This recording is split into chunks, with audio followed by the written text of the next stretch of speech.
Hi, good evening, friends. This is Dr. Spurs Gupta. Thank you so much for appreciating our videos on the Productivity Hack series. Now, a lot of you are sending your feedback. आप में से बहुत सारे लोग questions पूछते हैं, जिसमें से एक कॉमन क्वेश्चन जो आप में से काफ़ी सारे लोगों ने पूछा कि सर हमें मोटिवेशन जो है वो रेगुलरली या डेली क्यों चाहिए। इसको मैं एक छोटे से एग्जाम्पल के साथ आपको क्लियर करता हूँ। मान लीजिए कि आप अपनी गाड़ी में बैठे और आपको अपनी डेस्टिनेशन पे जाना है। तो आप जब गाड़ी में बैठे तो आपको अपने कार के फ्रंट स्क्रीन से, जो विंड स्क्रीन होती है, उससे रोड जो है बहुत क्लियरली विजिबल है। So you are able to see for your destination और आपको अपना रास्ता, अपना जो पथ है वो आराम से दिख रहा है। ऐसा हो सकता है कभी कभी कि जब हमारी गाड़ी होती है वो साफ नहीं होती है तो उसके शीशे के ऊपर धूल मिट्टी आ जाती है। देयर कैन बी फॉगिंग और dirt present on the windscreen, and because of that dirt और fogging the visibility of the front screen of your car is going to get reduced. तो क्या होगा इससे? द प्रॉब्लम विल बी कि आपको अपना रास्ता ठीक से नहीं दिखेगा। तो सिमिलर सिचुएशन हमारे साथ हो जाती है जब भी हम किसी एग्जाम की तैयारी कर रहे हैं, जब भी हम अपना बिजनेस स्टार्टअप करने की बात कर रहे हैं, जब भी हम कोई एक्टिविटी शुरू करने की बात कर रहे हैं, कि हमारे दिमाग के अंदर एक मेंटल क्लाउडिंग या मेंटल फॉगिंग हो जाती है। क्या रीजन होता है इस मेंटल फॉगिंग या मेंटल क्लाउडिंग का? अगर हम एनालिसिस करें तो हम पाएंगे कि ज्यादातर लोगों के अंदर जो मेंटल क्लाउडिंग होती है वो इस फैक्टर के कारण होती है जिसको हम बोलते हैं फियर। जब भी आप फियर या एंजाइटी के बारे में सोचते हैं तो आप अगर अपने आसपास के लोगों से भी बात करेंगे या अपने से भी प्रश्न पूछेंगे तो आपको लगेगा कि फियर या एंजाइटी का रीजन क्या होता है। स्टूडेंट्स के केस में क्या होता है? मान लीजिए क्या मैं ये टेस्ट दे रहा हूं तो इसमें मेरे मार्क्स कम तो नहीं आएंगे? अगर मैंने पेपर दिया तो इसमें मैं फेल तो नहीं हो जाऊंगा? अगर मैं कोई बिजनेस स्टार्ट कर रहा हूं तो मेरा बिजनेस ऐसा तो नहीं है कि चलेगा नहीं? अगर मैंने कोई नई एक्टिविटी ट्राई करी तो ऐसा तो नहीं है कि लोग उसको रिसीव नहीं करेंगे ठीक से या मेरे बारे में कुछ गलत सोचेंगे? तो कुल मिला के जो फियर्स होते हैं वो दो इंपॉर्टेंट टाइप के फियर्स होते हैं। आइदर ये there is a fear of failure या फिर होता है the fear of what others में से। तो आपने सुना होगा कि सबसे बड़ा रोग क्या कहेंगे लोग। अब इस फियर के साथ में प्रॉब्लम जो मैंने आपको समझाने की कोशिश करी है कि जो विजिबिलिटी है, जो आपकी डेस्टिनेशन पे आपको जाना था, उसका जो रास्ता है उसकी क्लैरिटी आपको कम हो जाएगी। तो अब हम क्या करेंगे? जब भी हमें इस फियर या एंजाइटी को कम करना है और अपनी सक्सेस की प्रोबेबिलिटी को बढ़ाना है, तो जैसे हम अपनी गाड़ी के शीशे को साफ करते हैं, ऐसे ही अपने एंजाइटीज और फियर्स को कम करने के लिए, उनको मिनिमाइज करने के लिए हमें कोई गाइडेंस चाहिए होती है, हमें कोई मार्गदर्शन चाहिए होता है, या फिर हमें चाहिए होती है मोटिवेशन। तो मोटिवेशन क्या करेगी? आप में से वो लोग जो आपकी ही फील्ड के हैं लेकिन उनको आपसे ज्यादा एक्सपीरियंस है, वो हो सकता है कि वो आपके टीचर्स हो, वो हो सकता है कि ऐसे लोग हो जिनका एक्सपीरियंस ज्यादा है और उन्होंने वो काम पहले ट्राई किया है। आप उनसे बात करते हैं, आप उनकी बातें सुनते हैं और वो आपकी जो क्लाउडिंग है, वो जो मिट्टी आपकी गाड़ी के ऊपर चढ़ी हुई है, वो जो फॉगिंग आपकी गाड़ी के ऊपर हो रखी है, उसके ऊपर वो सफाई कर देते हैं, वो क्लैरिटी ले आते हैं। अब जब ये क्लैरिटी हो जाएगी तो आपको अपना रास्ता बहुत क्लियरली दिखेगा, और जब आपको रास्ता क्लियरली दिखेगा तो आप गाड़ी को आराम से चला पाएंगे। तो इंपॉर्टेंट चीज क्या है कि मोटिवेशन जो होती है वो हमारी रिक्वायरमेंट क्यों है?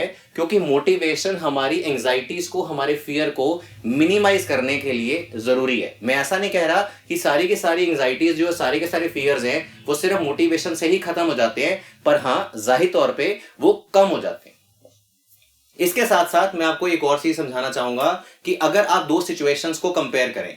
पहली सिचुएशन, एक आदमी अपने रिजल्ट के बारे में बार बार सोच रहा है कि वो कैसा परफॉर्म करेगा, वो एंग्शियस हो रहा है, तो इसके कारण क्या हो जाएगा? वो अपना टाइम वेस्ट करेगा, और क्योंकि वो अपना टाइम वेस्ट करेगा तो वो अपना जो एक्चुअल एक्टिविटी है उस पर फोकस नहीं करेगा, तो प्रोबेबिलिटी उसकी फेलियर की बढ़ जाएगी।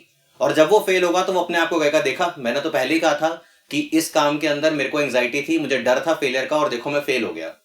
इसके ऑपोजिट एक ऐसा इंडिविजुअल हो सकता है जिसको एंजाइटी है, जिसको फियर है, लेकिन वो किसी और व्यक्ति की बात सुन के, किसी और व्यक्ति के समझाने पे अपने आप को मोटिवेट करे, अपनी विजिबिलिटी को, अपने विजन को अच्छा रखे और उसके लिए काम करे। जब उसके लिए काम करेगा तो प्रोबेबिलिटी ऑफ सक्सेस जो है वो ऑब्वियसली इसकी ज्यादा हो जाएगी।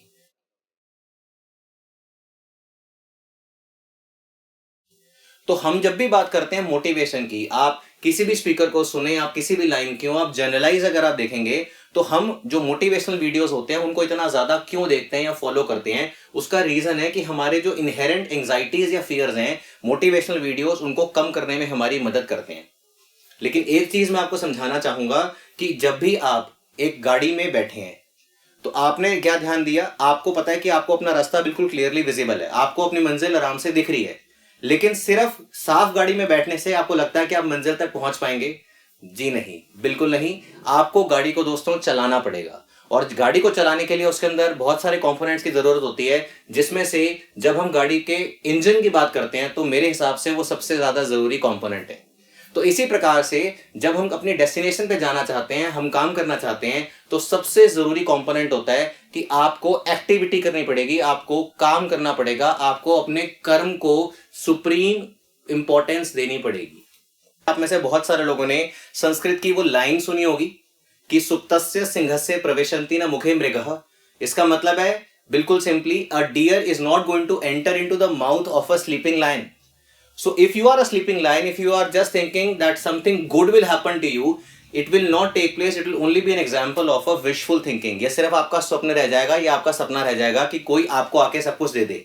उसके लिए आपके अंदर का जो शेर है उसको उठना पड़ेगा, उसको रोर करना पड़ेगा, उसको डियर के पीछे भागना पड़ेगा, उसको अटैक करना पड़ेगा। उसके बाद ही प्रोबेबिलिटी है कि आपको वो डियर मिले। तो सिमिलरली हमें अपने आप को एक्टिवेट करना है। वो जो मेंटल क्लाउडिंग या मेंटल फॉगिंग है वो कम हो गई है, आपका पाथ आपको क्लियरली दिख रहा है। आपको अपने इंजन को एक्टिवेट करना पड़ेगा।